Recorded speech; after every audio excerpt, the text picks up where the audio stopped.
Okay, let's get organized here.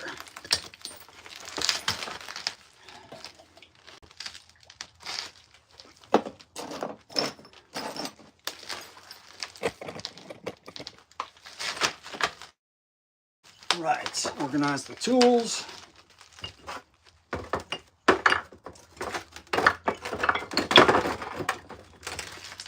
And figure out what maybe this.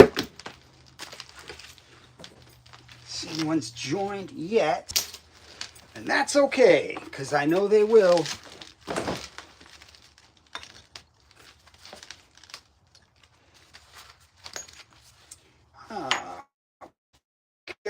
Okay, just scoping out this piece of dacite. Nice big one. Looks good, looks fun.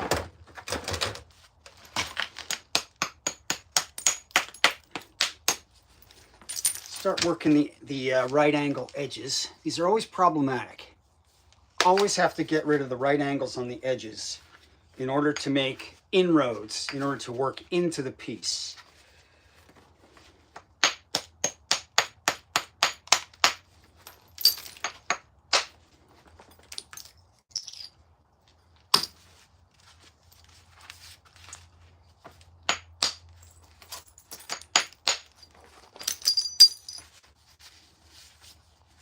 I like this piece of dacite. This is looks like it has potential.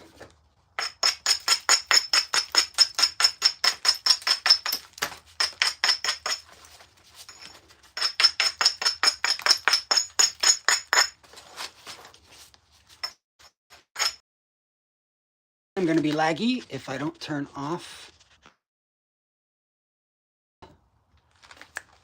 That should be much better. In theory.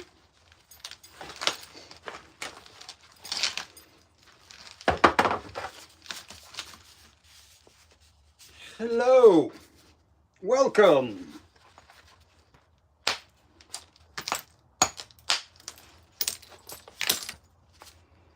Starting off with a nice big piece of dacite here. I'll do my best not to ruin it.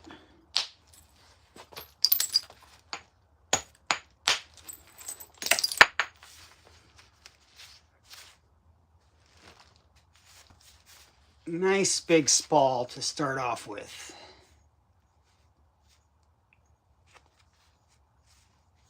Hey, hey to Short King and Stalker. Hey, I am making stone tools by the ancient method called flint knapping. Sometimes stone knapping, but more often called flint knapping. It's what people throughout history have used to make stone tools, such as this, or small things such as arrowheads. Yeah, so I just I get on here and work on a piece kind of slowly, but I answer questions, talk you if you've got any questions. I don't claim to be an expert. I claim to be an advanced beginner. My name is Doug North, and I'm glad to have you join me.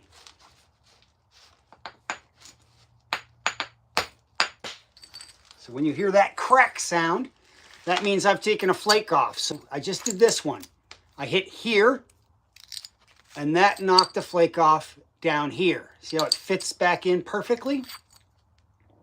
And incidentally, these flakes are incredibly sharp.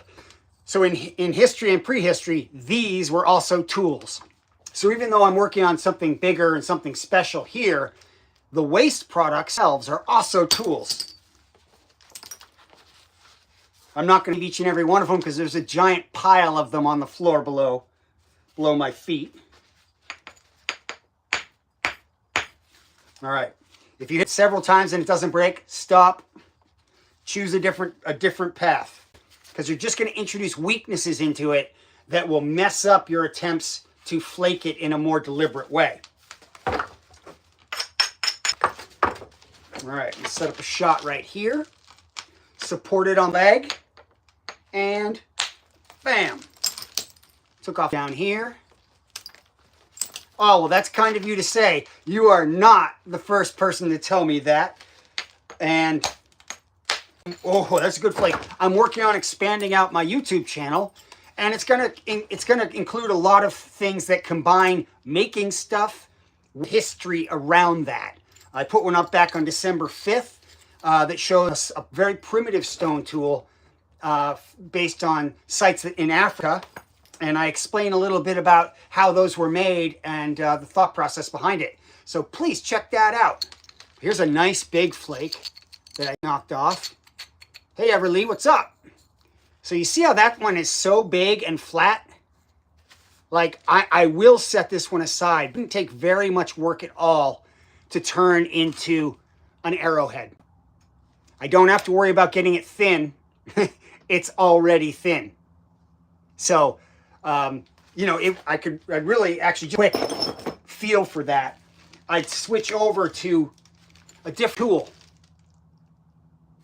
for pressure flaking. And so instead of hitting at it, I'll chip away at it by pushing. And I can do quick things by going down the side like this. This is called shearing. I'm just basically breaking off the thin edge down the side. I'll do it on the other side and give you another look. Those edges are so thin that I wouldn't be able to keep them. So you see how it got smaller already? I'll do a bit more. I can do a little bit more of that before I switch over to proper pressure flaking. This isn't. I'm using the pressure flaking tool to just do this expedient technique called shearing, and that's when you rub the side of the tool down the edge, and it breaks off lots of little flakes very quickly. It's kind of a shortcut, and because it's so thin at this point, I can do that. Okay, so see how it got even thinner and pointier? Do it on the bottom just because that edge is still so sharp. And I don't want it to be as I work on it. And there's really no, if this is the arrowhead, isn't for this surface to be sharp. It doesn't serve any purpose. So after I've done that shearing, I can do some proper pressure flaking. And that involves holding it against this pad. So there's my point. And then working on this edge. It depends on how good you are and how big the piece is. I'm not super experienced, so it takes me quite a while. Like, if you stick around over the course of an hour or more, I'll work this thing down to something that's like this size. But someone who's really good at this, and if they weren't talking and teaching, they would do it much, much faster. But I'm just going to do a little bit of pressure flaking on this small one, just to give you a feel for, you know, how helpful it is to start with a thin flake. So can you see right here, these ripples? Those are the flakes that I started to push off with the pressure flaking. So I need to hold it in my hand, pick a low spot, and then I'm pressing in toward the center of the piece. That snaps off a flake that goes toward the center and makes it thinner and makes it take on the shape I'm after, the shape in my mind, which is really just a point, which is just a triangle more or less. There are arrowheads that are fancier, that have a different shape than that, but the ones that I typically make, because I aim to use them, are very straightforward, very, very simple triangle shapes.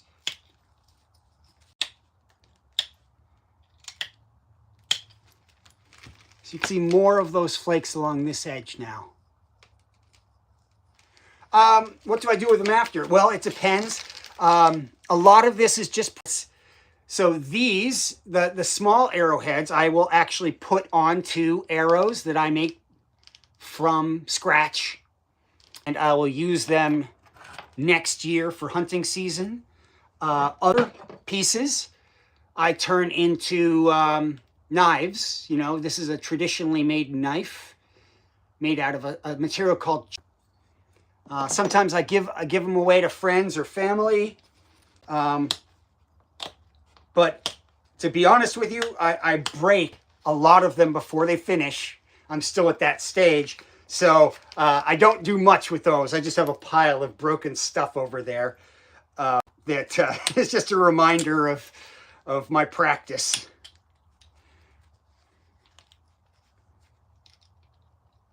You can do that shearing again. So you can go back and forth between techniques.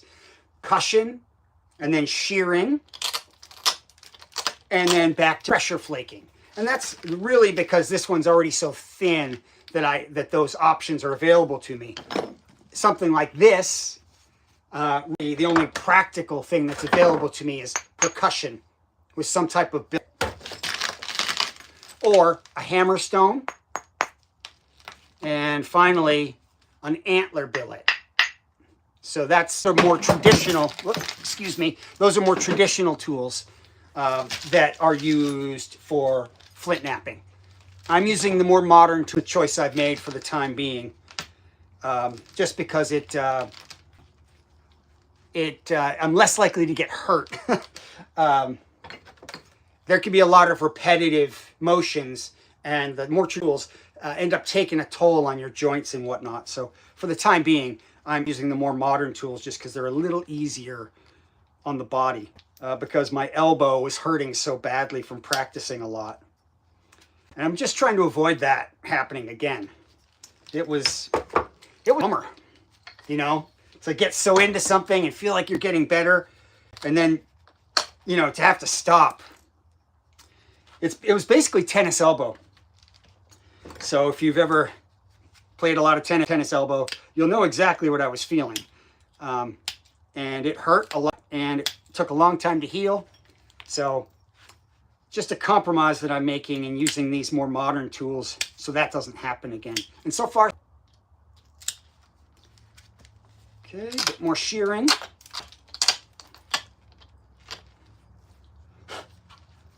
And then I pick a low spot. I should also be pushing in with my legs, because I can squeeze with my legs to push the tool like that. And because the legs are very strong compared to using just arms and shoulders to do this, which means you can make bigger flakes and you can do it longer before you start getting tired or overstraining something. Little chips at first. You always work from the edge. So you're working in from the edge to these chips. So I'm pushing the tool in like that, and it pushes off the little flakes. And I'll do that on this side, and I'll work inward until it's the shape, thickness that I want. The thickness is already there, except this end here, the tip, it's a little fat. So I'll do some flakes to thin that down. So the flake doing two things. They're shaping the outline of the piece, but they're also making it thinner. And that's how you get to a regular piece.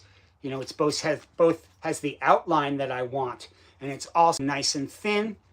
And if you were to this will be hard to see, but if you were able to look straight down the end of it, it would have a lens shape.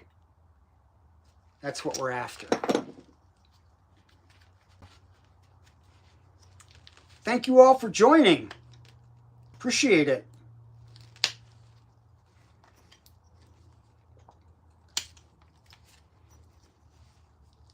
I practice flaking because it combines several of my interests all in one.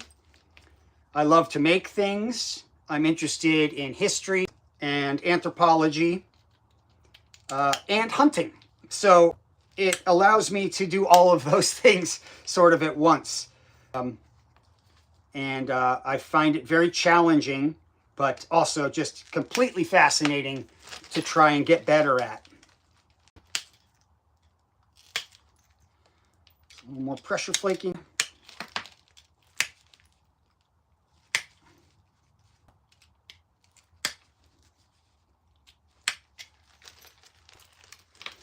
A little update.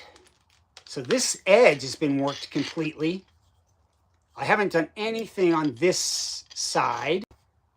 On the other face, I've worked this edge, and I haven't really done any, well, yeah, I've started to do a little on this side. I'll go back to the abrader. go down the edges with the abrader. Counterintuitive, but it's very important.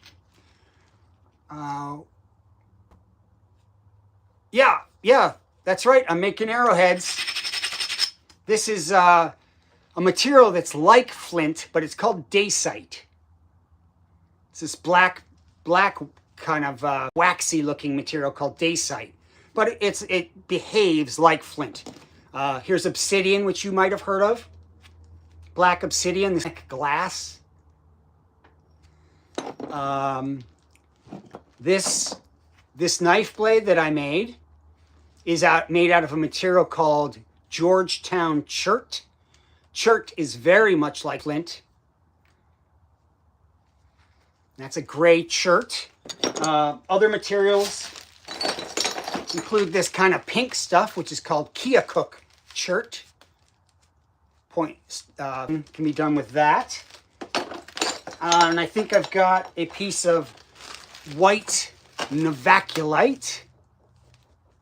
Kind of a crude little point that I started and didn't finish, but that's a material called novaculite. And there's many others. So,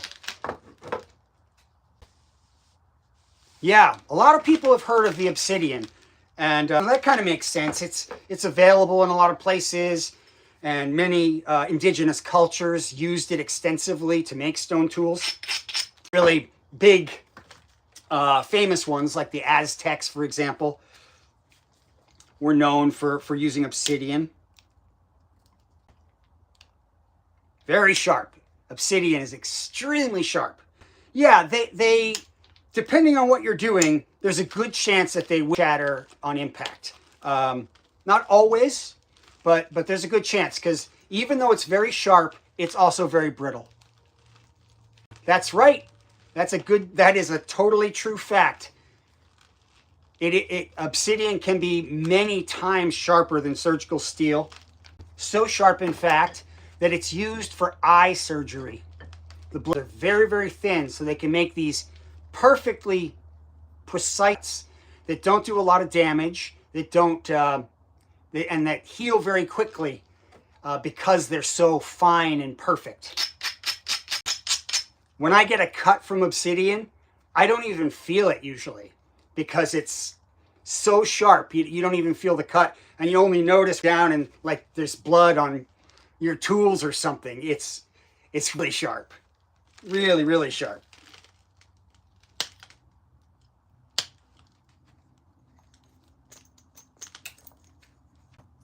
All right, this is a little wide for an arrowhead, so maybe I should start making it a bit narrower.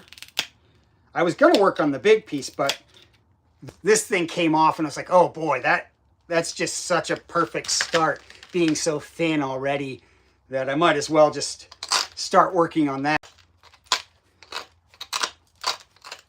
Once again, I'm shearing, using the side of the tool, of the copper pressure flaking tool, and I'm pushing and I'm breaking off all along this edge. And that makes the edge a little bit more dull, which is important, because then when I go to push a flake off, it's not so thin that I just crush the edge.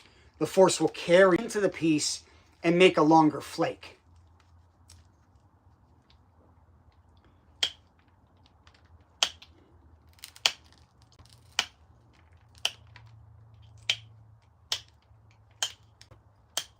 So that's what the abrading is also about. Both shearing and the abrading are about making the edge less sharp, therefore stronger, so that you can then either hit or push a flake off, and the flake will travel farther. You need them to travel farther to get the piece thin. It's more important when you're working with something big. I knocked this flake off and it's already thin, so it's important right now. But when you're working with something big, you need those flakes to travel from the edge all the way to the center, or maybe beyond, because that way, if you can get a flake to go all the way to the center from this side and all the way from this edge to the center, that means you can thin it. If your flakes don't travel to the center or beyond, you're going to end up with a big, fat, chunky thing that won't really look much like a blade or an arrow. It might have the right shape on the outside, but it's going to be real big and fat when you look at it from the side.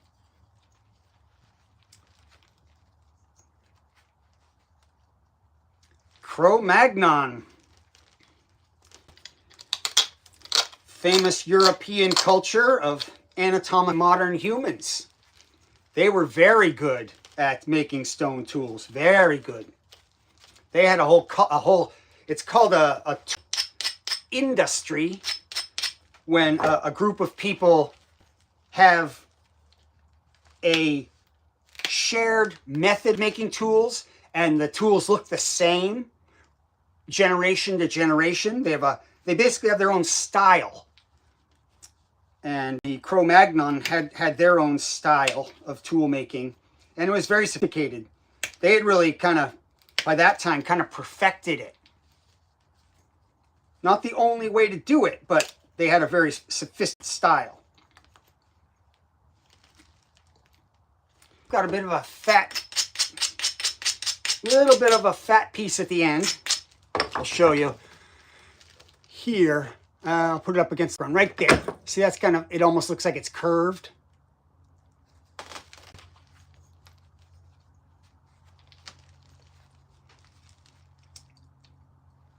What's interesting is it's often assumed that men in indigenous and prehistoric cultures were the flint knappers, but we have no evidence of that. We have no way to know that.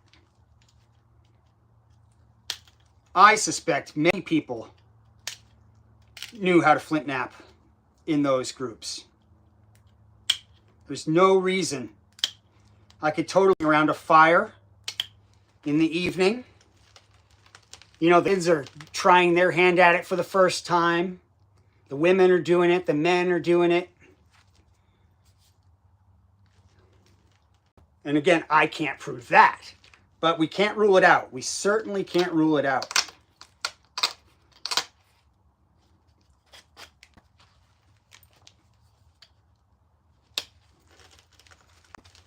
That can be the challenging thing about archaeology and studying prehistory.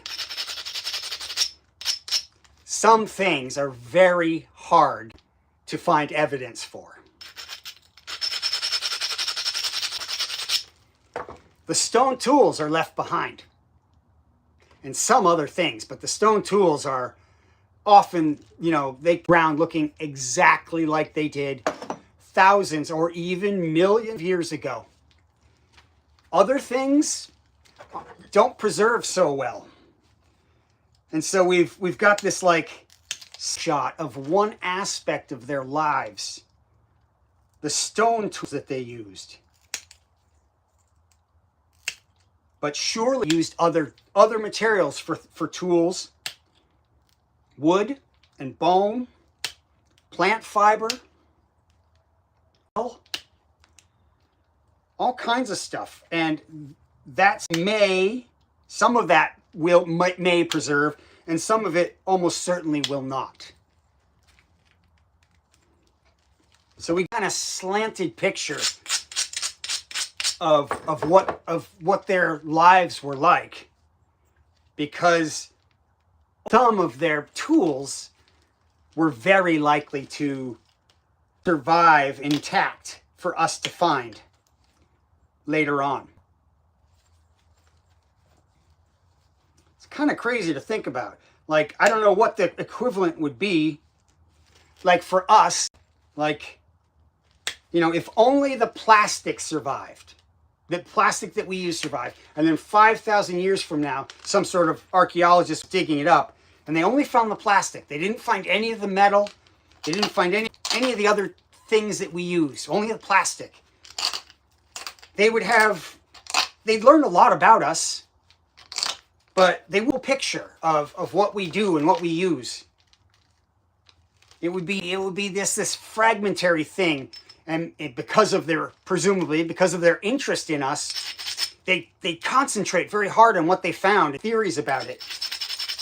And some of those would be right, and some of those would not be right, because they had this distorted view that we only use plastic, for example. It's a, a forced analogy, but I just want to kind of give you an idea of, what we do and do not know about people, the very distant past, and what they left behind.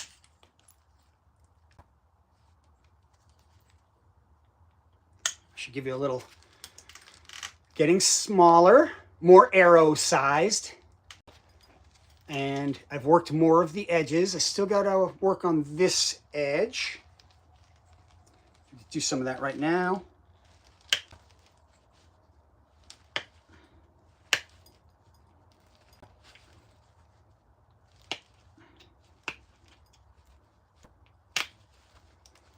I enjoy thinking about stuff like that.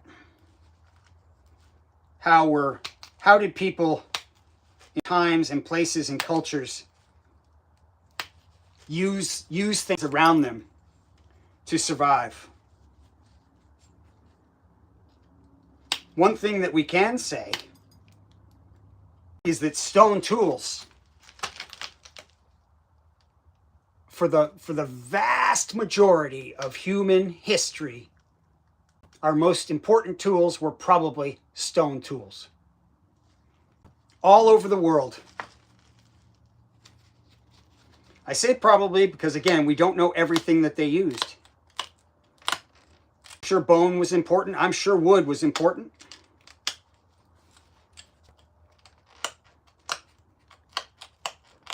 Stone has properties that those things don't have, making it very good for things like cutting tools, scraping tools, boring tools, like kind of like an awl or a drill bit.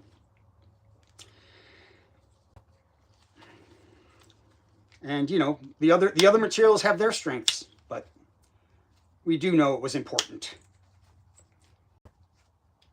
Somewhere in your ancestry, you have ancestors that made stone tools and used them on a daily basis. And that's true of me. And that person sitting next to you, and the person across the street. And I just think that's cool that we have something like that in common. Thank you, Kurt. Yeah, it's coming along. It's kind of why I'm excited. Hey, Dane. That's why I got excited when I saw that flake come off of the big piece. Very early on, a minute or two of starting to work on this big piece, I took this thin flake off and I was like, oh, that looks like a arrowhead. I do remember the name, Dane.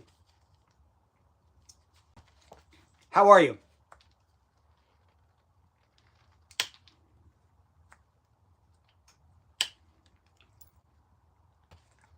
I don't remember what we discussed.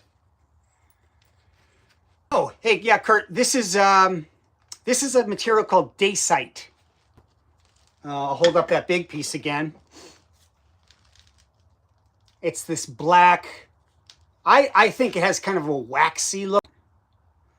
And I'll show you the contrast with, say, obsidian. That's obsidian, this larger piece, which is glass. So it's also black, but it's much shinier. And another material I use frequently is this stuff called Georgetown, and it's more gray.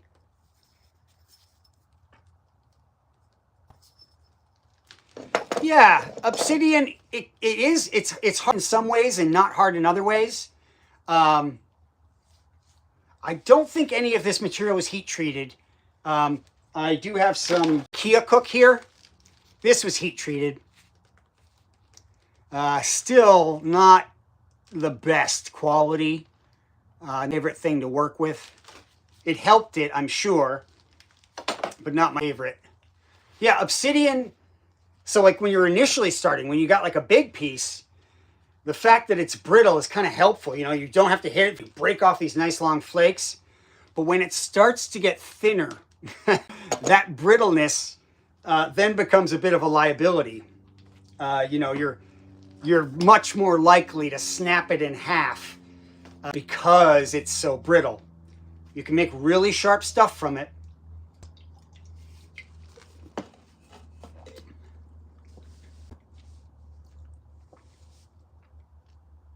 Ah, yeah.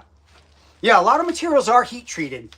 I don't believe any of either the dacite or the Georgetown, which I typically work with. I don't think either of those are heat treated.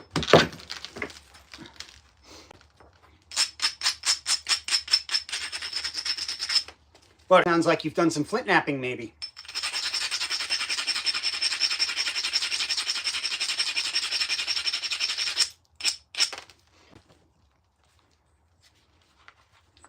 Isn't that interesting to think about how they figured that out? Do you ever work with normal stone? I'm not sure what you mean by normal. I need to work with stones to do this. I need to work with stones that have a very certain set of properties. Because not every stone will like this. To do what's called flint knapping, the stone needs to have to be made up of very, very, very small crystals. And it's those crystals that allow you to break it in a way that's more or less predictable. So if you pick a stone that is not made up of fine crystals, almost all the others, they have, they're strong in some dimensions, weak in others. Yeah, like many forms of quartz. It has a property that's called cleavage. And that means it likes to break along preferred angles. And so when you go to hit it, it won't produce a nice long flake, a sharp flake. It will make like these cubes. And so you'll never be able to get an arrowhead from it because it doesn't make these long flakes that allow you to control what's off and therefore what's left behind. The stone that I need, instead of having cleavage, it has a property that's called fracture. And that means that it's made up of those very fine crystals, will take the force directly and break along the line of force that apply to it. So, I do use stones without fracture for hammerstone. And you can also make ground stone tools out of some of those other types of rock. I don't have any ground stone tools here, but for instance, slate could be ground against another rock with some water, and you bring it into shape until it forms a point. And there are many cultures that all do that. It's just not, it doesn't happen to be what I'm most interested in. It's an effective way to make stone tools. It's a lot of grinding, a whole lot of patience and grinding. And I'm sort of intrigued by this process of flint knapping. I haven't sold any of them yet. I still kind of consider myself kind of in the beginners. I always say I'm an advanced beginner. So like I've practiced a fair amount and I've learned a fair amount, but I don't really regard my finished products as a very good representation of the craft. So working on it, and there may come a day where I sell some pieces, but I don't. I sometimes give some away to friends and whatnot, but that's about it. Where did you discover your hobby? Well, 2 places.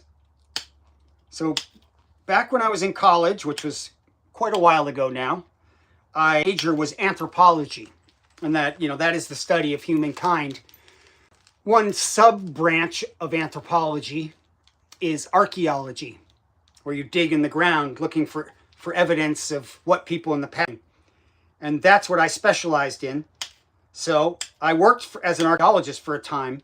So I used to find stuff like this on those archaeology sites when I was employed as an archaeologist. So that's where I'm interested in it. More recently, I've been interested in wilderness skills and ancestral skills, which includes a great number of different things, but among them is flint knapping, stone tool making.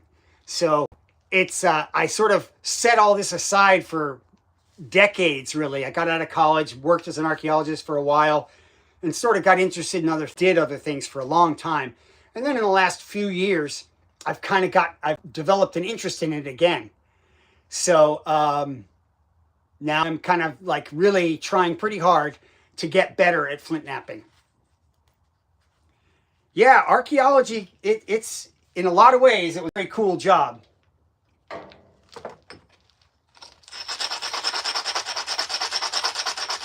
Though I will tell you, you better have a lot of patience.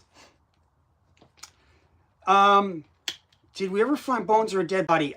I was working on one site in which we almost always dig as pairs, so you work with a partner. One site where another team, another pair of people did find a skeleton.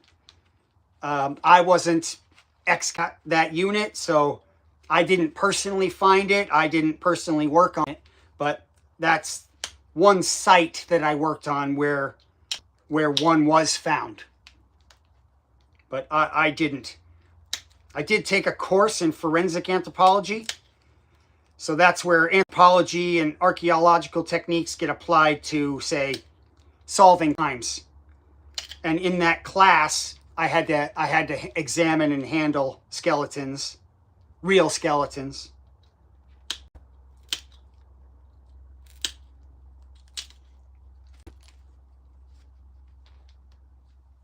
It's coming along. Still kind of wide. Arrowhead, a million different styles of arrowheads. So I'm saying this is kind of wide, but really it depends on the style of arrowhead that you're trying to make. There are some where this would be perfectly fine. I tend to make ones like this. They are pretty narrow, pretty pointy, and have the notches on the sides. So this one is a little big compared to what I typically make, but I could just go with it. Maybe show you how that's done. We could either put notches whoops, almost dropped it. Notches in the corners or in the sides, or we could make a stem on the bottom. And all of that, in every case, in all those different styles, the purpose of the notches are to help you attach the arrowhead to the shaft, or the spear to the spear shaft, or the knife blade to the knife handle, like this one. So we can't see it because it's been covered up, but the bottom of this knife blade has notches chipped into it so that it help it stay in that handle. Did I ever find a spear? Yeah, we found spear. Yep, we sure did.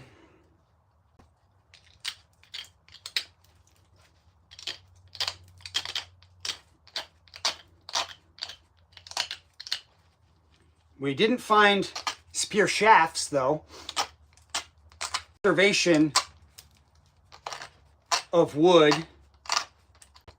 in New England isn't good. The soil's very acidic, and the temperature changes drastically with the seasons, summer to winter, and so with an acidic soil and those temperature changes over thousands of years, things like wood and bone just kind of rot away.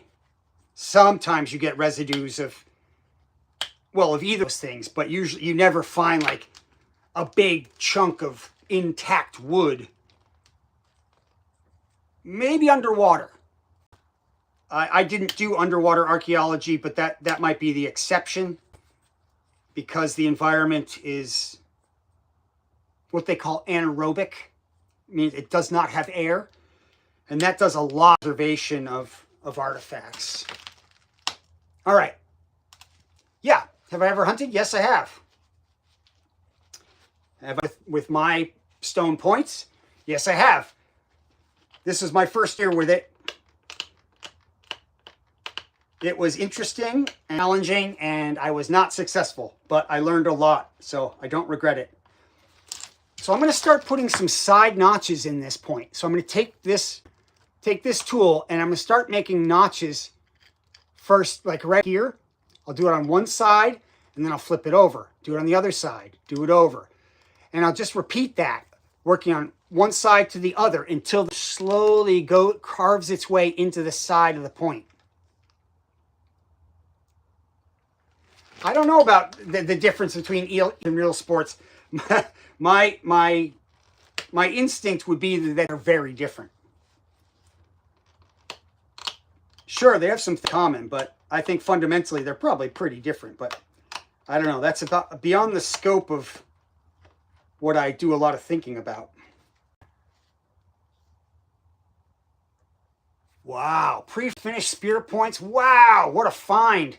So this is basically a pre-form for Kurt knows this. That's roughly what this is. Yeah, esports is gaming. Yep, makes sense. I think there's a pretty big difference between the digital and the virtual.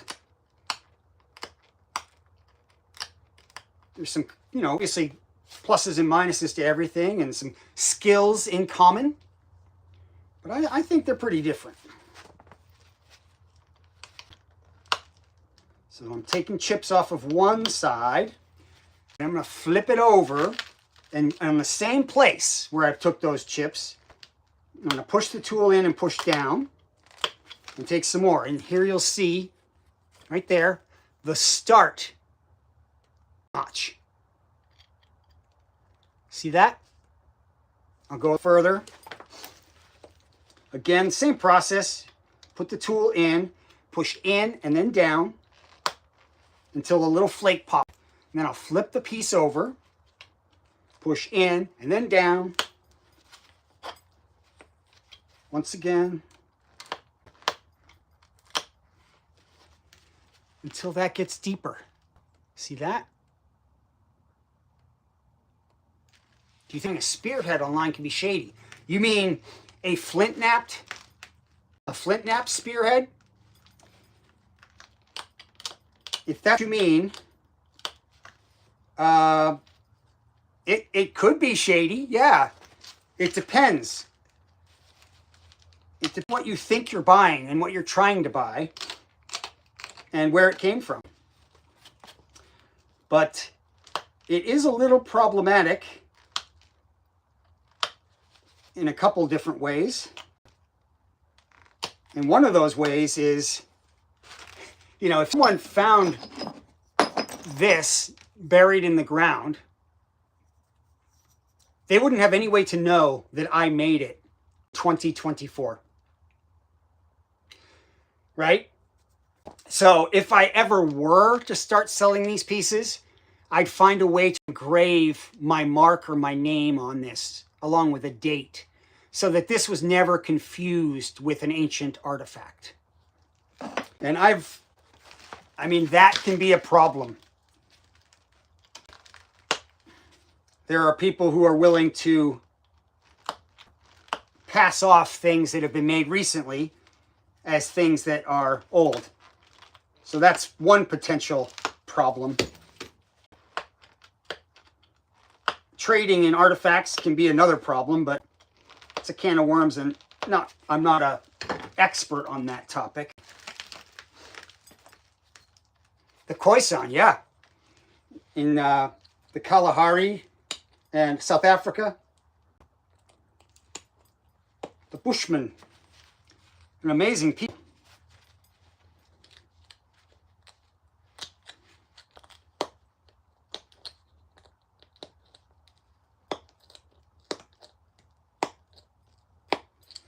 Amazing hunters.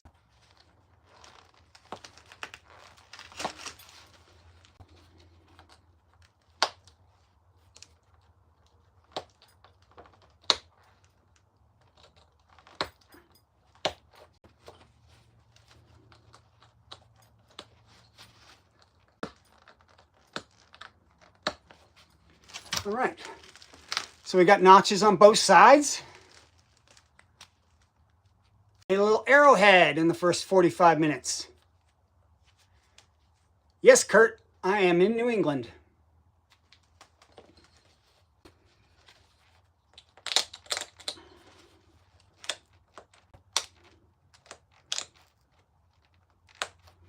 I think one last thing I could do to this arrowhead is I could put serrations along the edge to make it, well, and to make it more, well, to do more damage if it were used for hunting. But I think I'm going to save that for another day and break into the big piece that I originally started the evening with. I just got so enamored with that big flake that I decided to veer off in that direction. That's kind of you say, Dane. I'm trying, but there are many people much better at this than I am. But I'm learning. I'm getting better. It's slowly, but I'm getting better.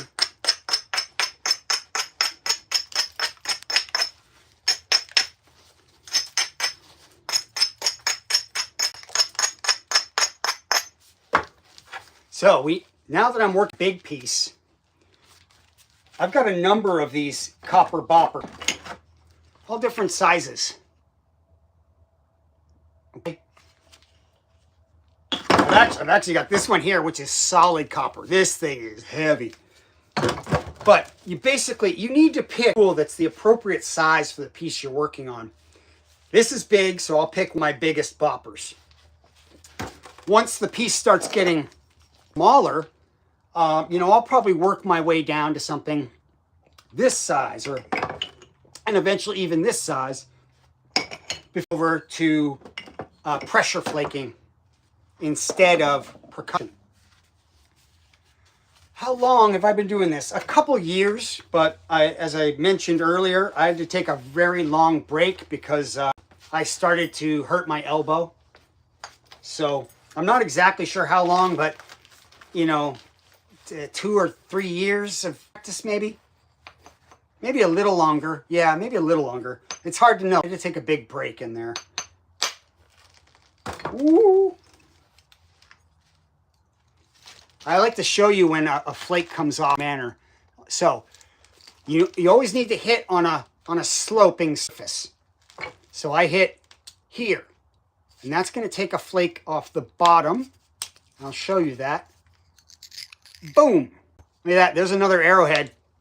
Look at that. It's already kind of triangular. It's already thin enough. Perfect. I'm going to set that up here. Not get distracted and make another arrowhead. But that thing, in its time, and arrowhead done. So a lot of the wood products, are worth keeping an eye on and holding on to.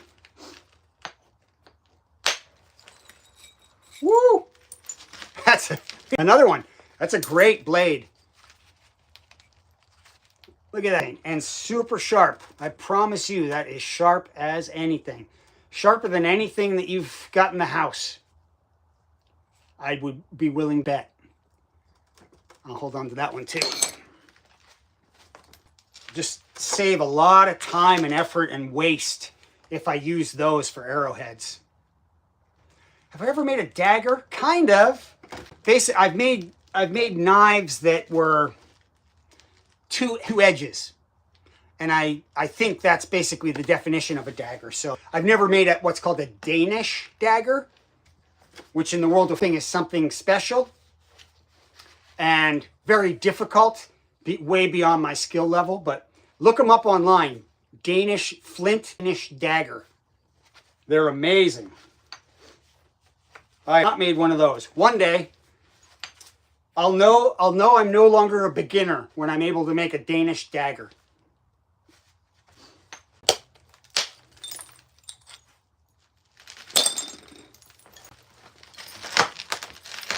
Stand up every now and then to get the flakes off of the lap. Yeah, the Vikings, yeah. Those things are amazing.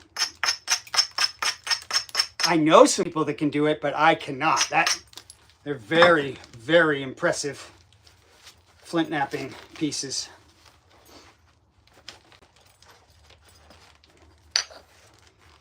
Okay, well supported on my leg.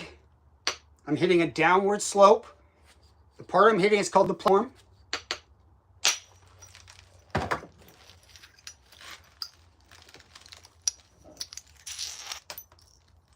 Getting a lot of nice flakes today. They're holding together. Sometimes they just sort of shatter.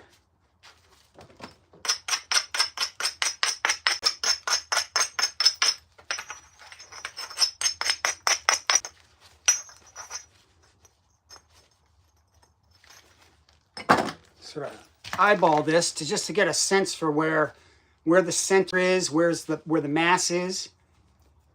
Hey, no, not obsidian. This is obsidian. This is dacite. D-A-C-I-T-E. They're similar. Ooh, that sounds like a nice Danish dagger. What's really cool of them, so they were around at the transition between stone tools, the late Stone Age, and then I guess probably the Bronze Age. And so they started to make daggers out of bronze, and they would make a handle with a leather covering and then stitches to hold the covering on. And in an interesting stylistic transfer, the flint knappers who were still making the stone daggers, the flint daggers, they started making little chips that looked like stitching on the handle. It's amazing. So because the fancy new daggers had stitching on the handle, the people making the stone ones still started to copy that style and make fake stitches out of stone on the handle of the flint daggers. I mean, that just blows my mind. So take a look at some of those handles, and you'll see running up I don't have a thing to show you, but like if this were the Danish dagger and this were the handle, like look along right here, and you'll see these little like zigzag chips.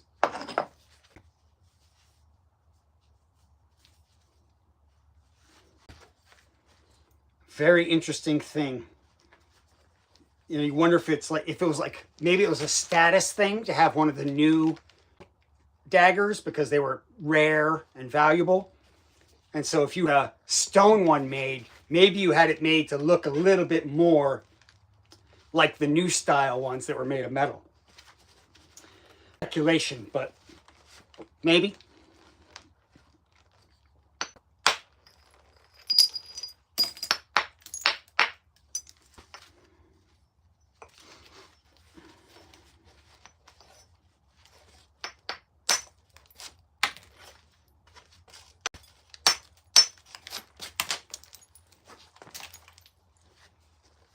Okay, so I'll show you an area that I need. This is, I'm kind of thinking of this as the long dimension, and this is the base.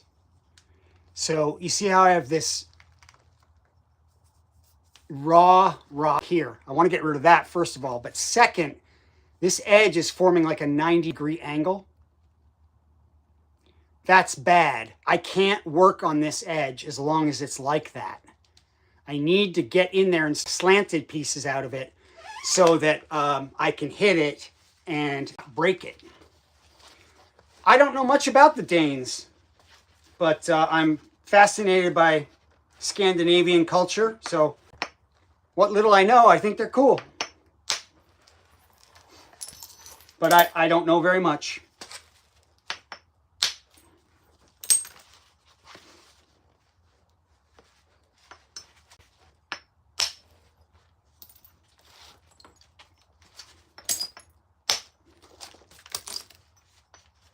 So I'm working my way down the edge, taking a hit, and then flipping it over and finding a low spot and taking a hit, and repeating that process. And that gives me this wavy edge. See it here? Low, high, low, kind of high, low, high. And that edge is what I need to start working on this side.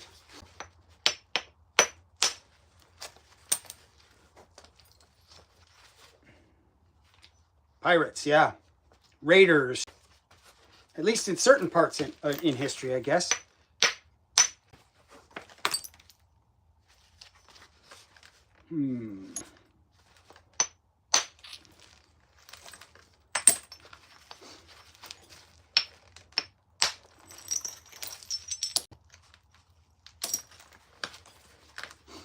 The piece always has to be well supported, especially if you're going to hit on the end. If it's not well supported, when you hit here, it can send a shock wave through the piece. And rock obviously doesn't bend well. And so if you hit hard on the end and it does a shock wave, it'll often break somewhere along the length. So if you support it well, if it's got something behind it, that's a lot less likely to happen. So it's resting on, and I've got this leather up against it.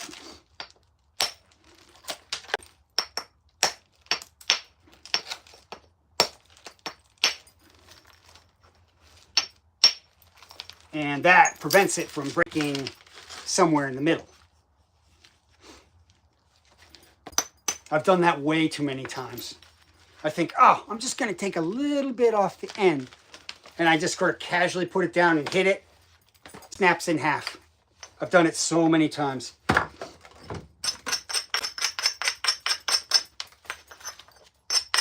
I'm starting to learn, like I didn't forget just now.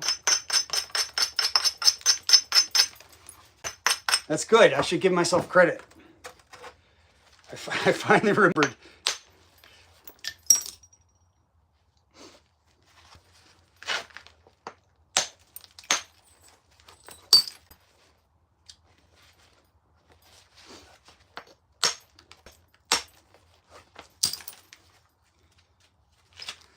So it's becoming less of a big blocky chunk and more of a land-shaped piece. I still have a bit of that right angle, but I got rid of it on, now I don't know which edge. This, but I still got a little at the base I got to work on.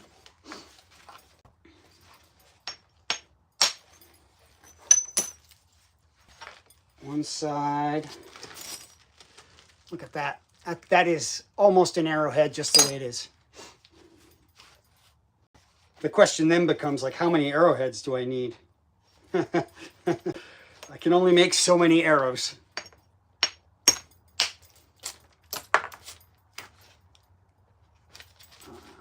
Now, braiding is important.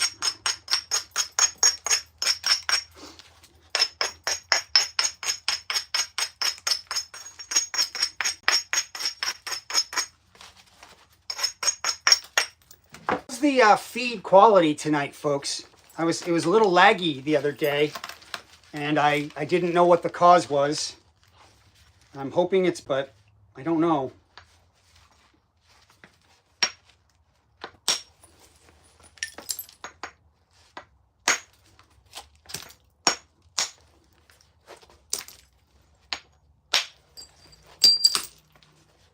Oh, that was a good flake. See, so many of these can be arrowheads with very little work. I try to set them aside because that way I don't step on them. Because, you know, you step on them once and they're done.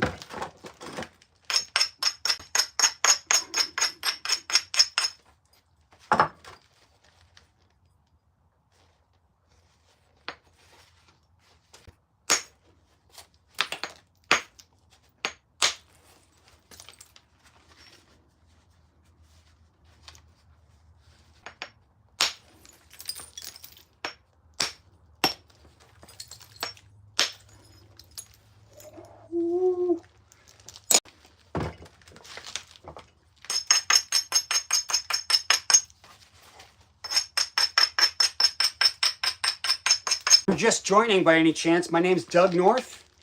I enjoy practicing ancestral skills. I'm interested in making things, history, and anthropology. So I am practicing the ancient knapping, making stone tools, like so.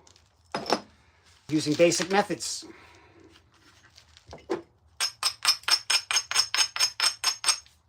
You love this jacket? Why, thank you. The merino wool sweater. I love wool. I am a very big fan of wool.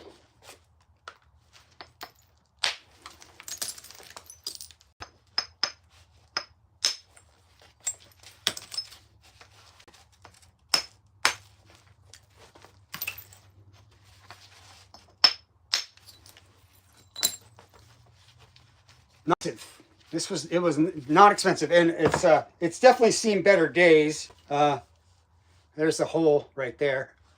I've got several of these, and I wear the nice ones, you know, during the day, and then as they get old, I start wearing them out here and into the woods and stuff.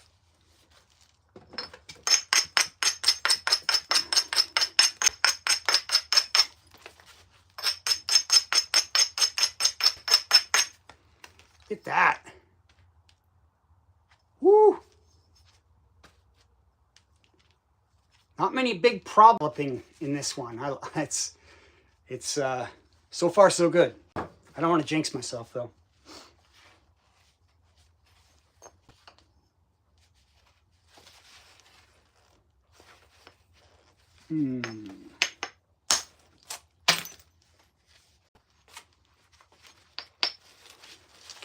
We'll support this well.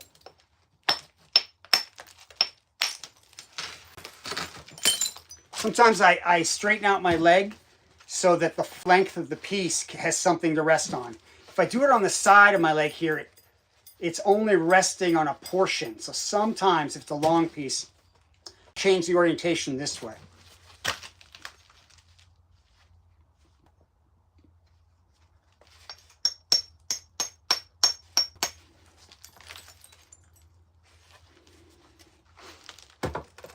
Keep up with the abrading. Well, thank you for stopping by, Dane. Nice to have you here, and thank you for your questions. Please come again. Check out my stuff on my channel. Like and subscribe. Comment. It helps me out a lot. Thank you.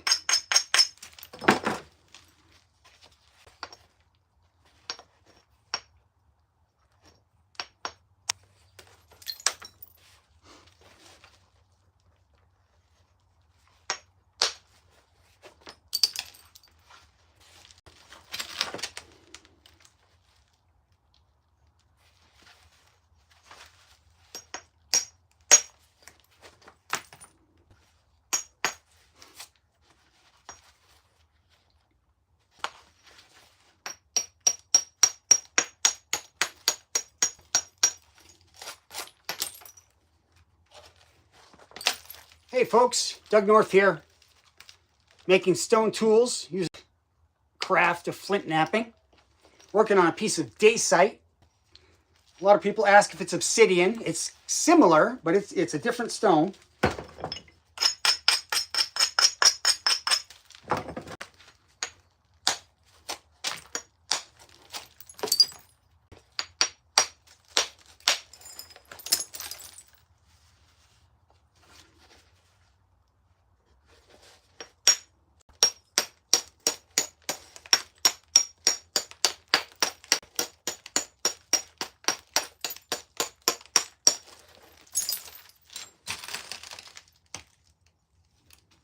Nice bits. Coming along all right.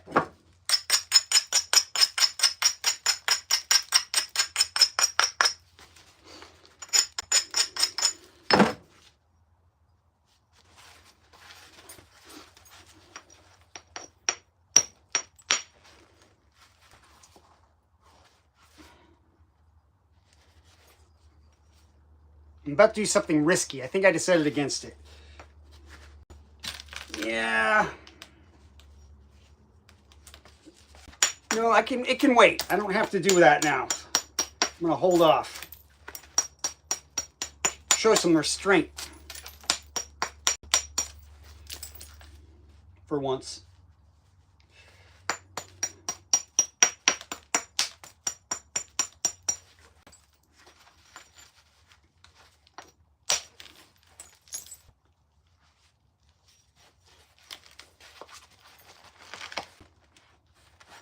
Still got some die-hard followers with me. Thank you for joining.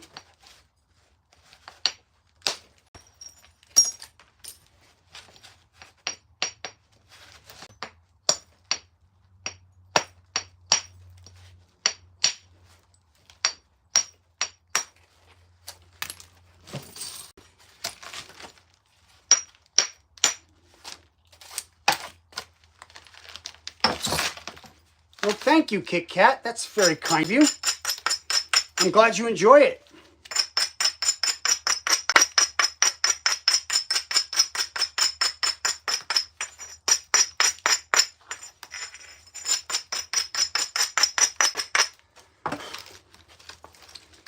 Thank you very much for tuning in. Okay, I'm going to go for a little bit of a risky hit here. This bottom piece is still kind of big and chunky, especially right here. And I'm well to take it off using this platform.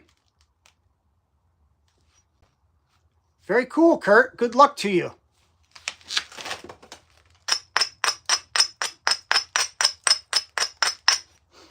So I've prepared this platform.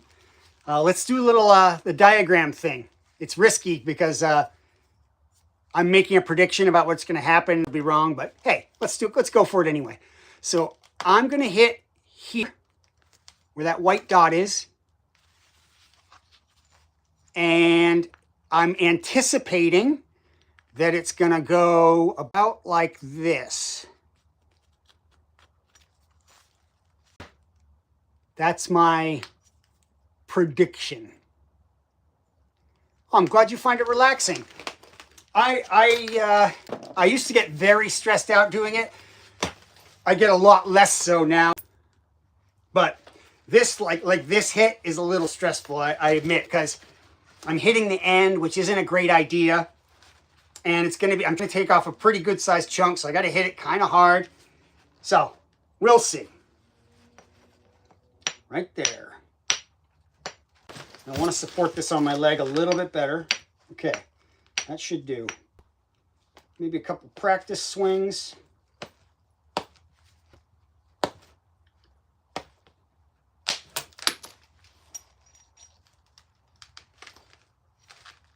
So it kind of worked. So here was my line, right? It actually went in that line, but it's here, down to here, and then up here. So it didn't take my line off, but it did take a flake off right in the area that I was shooting for. I'm going to try another one. You see this ridge here, this line? The force likes to travel along these ridges. So I'm going to try it again. I probably should be a little something like, if you ignore this one, or something like that. Hopefully, probably, maybe. Same procedure. Gonna abrade the platform.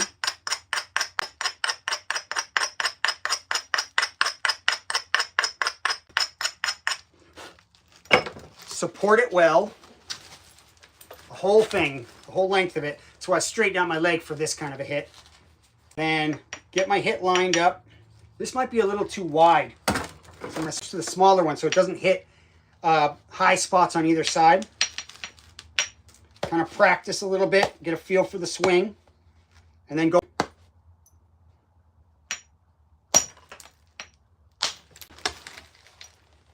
Yeah, success.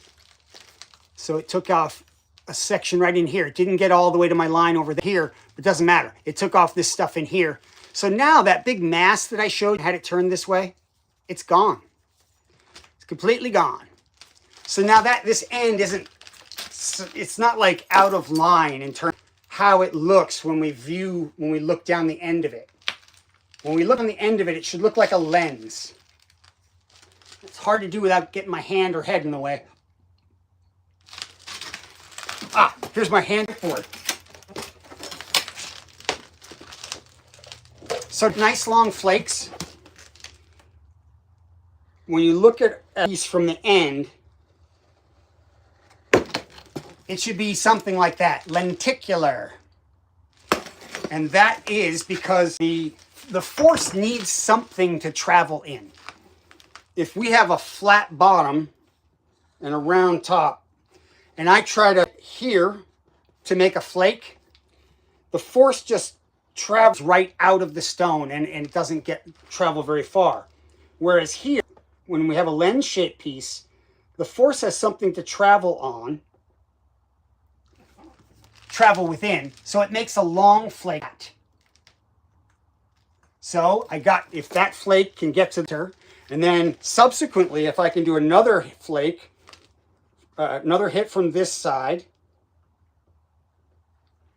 and in that, I've gotten the entire width of the piece to make it thinner. So thinning is the hard part of this endeavor. It's not very hard, much less hard, to make a piece that has the right outline, but is super big and fat and chunky. So this is an axe. This is thin, but something like this, it's super thick. So if this were to be a knife or a spearhead or an arrowhead, it's just so big and fat and chunky. It'd be terrible for any of those things. So normally to get something that's big and thin, you need to make long flakes. So setting yourself up to make long flakes is the name of the game. That's what I'm trying to do. What am I making? I don't really know yet. Probably just something like this, which is a bifacial preform. This could be turned into a knife, spearhead, very big arrowhead, something. Let's see, Kit Kat you probably haven't seen. For example, this is a knife I made. All natural materials, a chert blade, antler handle, pine pitch glue, and sinew binding. So it could be something like that, but bigger. And bigger is helpful because to sharpen these things, you have to chip off little chips to make a new fresh edge. So knives can start big, and then as you use them, they get smaller. So even if it's over to begin with, it might make sense because it's going to get smaller ultimately. An example of that, have you ever heard of Ötzi the Iceman? He was a wet mummy that was found in the Italian Alps in the 90s. And it turns out he's 5,000 years old. And he had all of his tools with him. A bow and a backpack and shoes and a fire starting kit, all this stuff. He had a knife. Oh, cool. So you've heard of him. Yeah. So I recreated his sheath and his knife. And so my version of Ötzi's knife. It's very small. See, it looks kind of silly in my hand, but this is how big it was, or how big it is. You can go to the museum and see it. But chances are, this knife blade started off, I don't know, some bigger. I don't know how big. Maybe it was like this. One of the things they found on him was his retouching tool. It looks a little something like this one, but it was a wood handle with a piece of antler in the end. And that's what he would use to pressure flake this in order to make it sharp again. And so there's a good chance that this almost certainly started off bigger. I mean, we don't know how big, but maybe it was like this. And he sharpened it over time and sharpened it and sharpened it, and it got smaller. And then maybe one day he dropped it and he had to, chip out an edge or a break. And so it got a little smaller. And in fact, the tip is broken off right here. I decided not to take the tip off, but to be 100% authentic, I'll break it right about where my fingers are. It has a break right there. And I made the cordage out of the inner bark of trees, just like he did. So a similar stone, not the exact stone that he had, but sinew wrapping and some pine glue. He might have used birch glue based on his, and a little buckskin loop to put on the belt. And the little lanyard he had on his knife so that he could pull it out of the nice deep sheath easily. It's nice and big, but it won't fall out. But if you grab the lanyard, you can pull it out when you need it. Just what a fascinating thing. He's amazing. Really cool. Really cool case. Very rare. Very rare find. And to find him with all of his possessions, including his very precious copper axe. That, and of course, it's a murder mystery to boot. He has an arrow stuck in his shoulder. So even to this day, they've done some scans and see an arrowhead stuck in his shoulder blade. Somebody shot him and left him up there, but didn't take his stuff. What happened? What happened?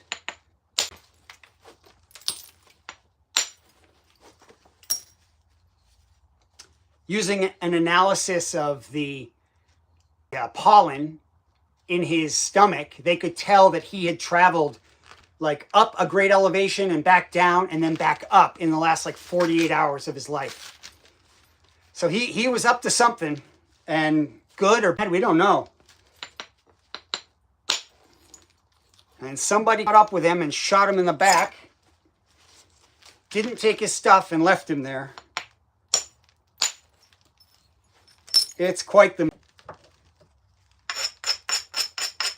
Yes, why did they take them? That is a great question, Kit Kat. Why?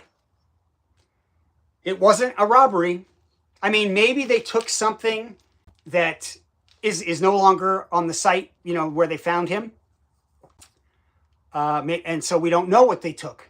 But that copper axe at that time would have been incredibly rare and incredibly valuable. So something from him, it likely wasn't about its of monetary or trade value. It must have been about its personal or ceremonial significance, something. Don't know. It's a good question. They didn't look like a robbery either, right?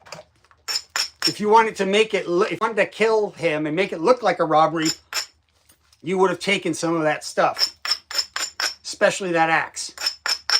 I have a recreated head. I'll bring it to one of the future live streams so you can see that.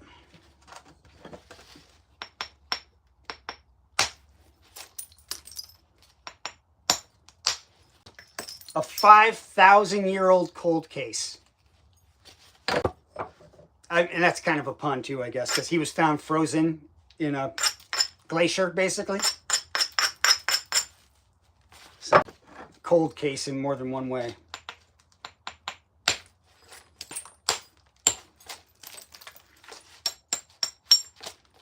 Look at that.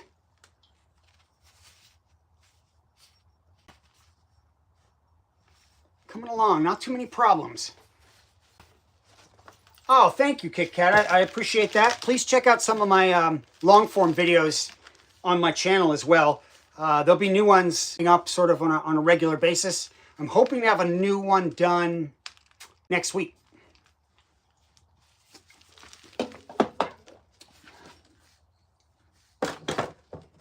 I really appreciate the subscribe. I'm just kind of getting serious with this YouTube stuff, and I need all the help I can get.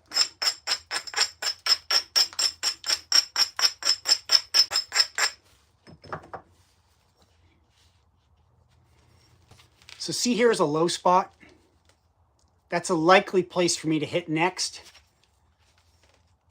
This surface is curved, which we need. This spot where I'm going to hit is below the center of the piece I need.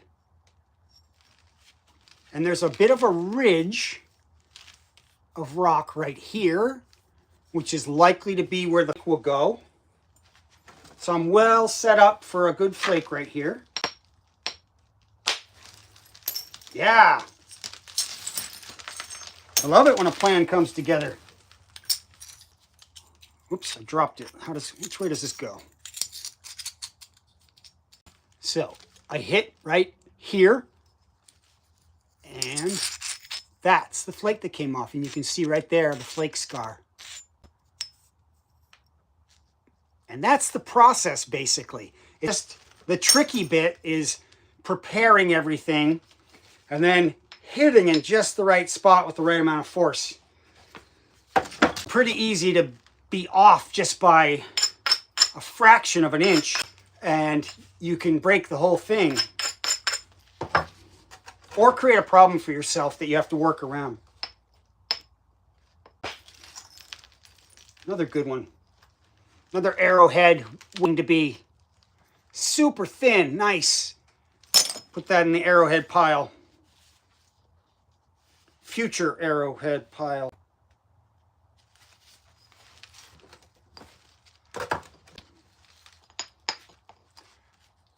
Well, I appreciate everybody who's tuned in tonight. I've been on for 85 minutes, so I'll probably wind down in the next minutes. If there's any last questions, feel free to pop them up into the chat, and I'll do my best to answer. But I'm going to start thinking about winding down here. Made good progress on this. I'll come back to this in another session. I've been doing this off and on for a few years. I'm not a master at this. I'm very much still learning. I found this to be a very challenging skill to learn. But I also find it fascinating, so I haven't given up.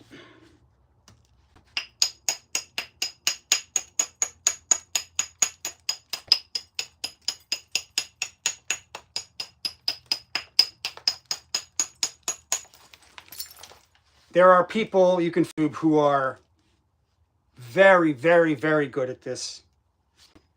And you know, if you're interested in seeing what that looks like, you should check those out, because it's a whole other level. Like I'm going very slowly, and you know, you'll see how good some of these people are. They're very, very good at it. Hopefully, I'm good at explaining what I'm doing. That might be my difference. Yeah, Kit Kat, I call myself an advanced beginner. I'm not new, but I'm also not, you know, really one of the really good ones at it.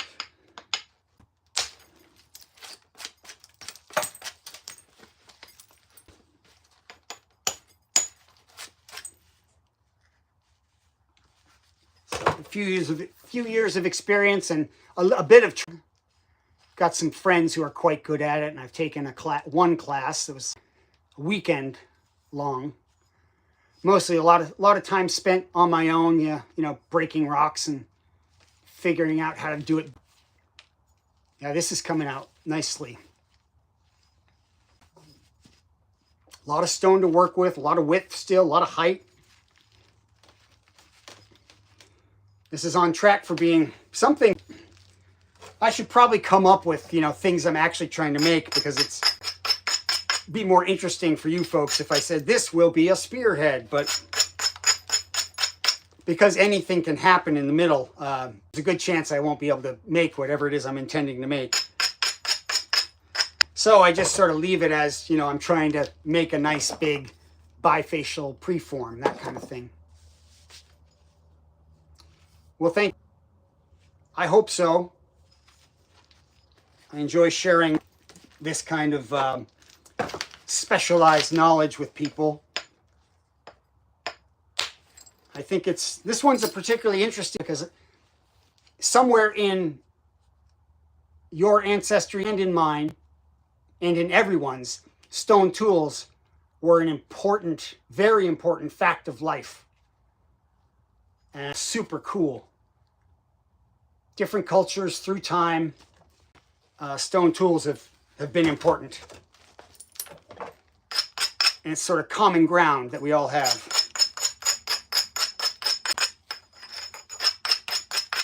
We may not know where, we may know when, but they're so prevalent and go back so far that we know that it's part of our history. And so I feel like it's something that I believe we wouldn't be here without stone tools. So while we may not need them anymore, it's worth remembering how to do it, and that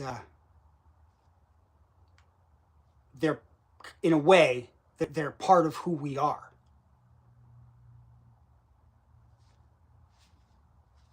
I'm so profound sometimes, right? Yeah, not to get too sappy on you, but I do believe that stuff.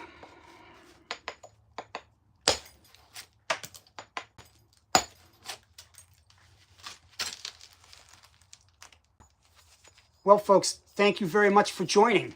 I appreciate you taking some time to watch me and ask questions about yourselves. I typically do this a few times a week at about this time, or a little earlier, 6 o'clock p.m. Eastern time in the United States, somewhere around a couple times a week usually. And questions are always welcome. I'd be happy to have you subscribe to my channel and watch some stuff and like some stuff. It would be doing me a big favor. I hope you all have an excellent remainder of your day or night, whatever it is. Take care of yourselves, take care of others, and we'll see you again soon. Thank you, Kurt. Good night, Kit Kat.